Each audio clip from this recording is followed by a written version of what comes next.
Hi, ഇന്ന് നമുക്ക് എന്താണ് വിറ്റാമിൻ ബി കോംപ്ലക്സ് എന്ന് നോക്കാം. പേര് പോലെ തന്നെ ഒരുപാട് വിറ്റാമിൻസ് ചേർന്നതാണ് vitamin B complex. Vitamin B complex നമ്മുടെ ശരീരത്തിന്റെ ആരോഗ്യം നിലനിർത്തുന്നതിൽ ഒരു പ്രധാന പങ്ക് വഹിക്കുന്നു. ഇതിൽ ഏതൊക്കെ വിറ്റാമിൻ ആണ് ഉൾപ്പെടുന്നതെന്ന് നോക്കാം.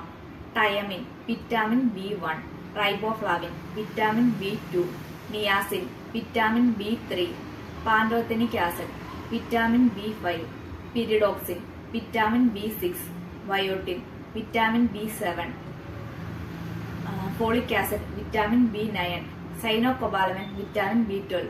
ഇങ്ങനെ ഏകദേശം 8ഓളം വിറ്റാമിനുകൾ ഇതിൽ അടങ്ങിയിട്ടുണ്ട്. വിറ്റാമിൻ ബി കോംപ്ലക്സ് ഒരു വാട്ടർ സോലുബിൾ വൈറ്റമിൻ ആണ്. ഈ വിറ്റാമിൻ നമ്മുടെ ബോഡിയിൽ എങ്ങനെയൊക്കെയാണ് സഹായിക്കുന്നത് എന്ന് നോക്കാം. രോഗപ്രതിരോധ ശേഷി കൂട്ടുന്നു. ശരീരത്തിലെ കോശങ്ങളുടെ ഡെവലപ്മെന്റിനും ഞരമ്പുകളുടെ പ്രവർത്തനത്തിനും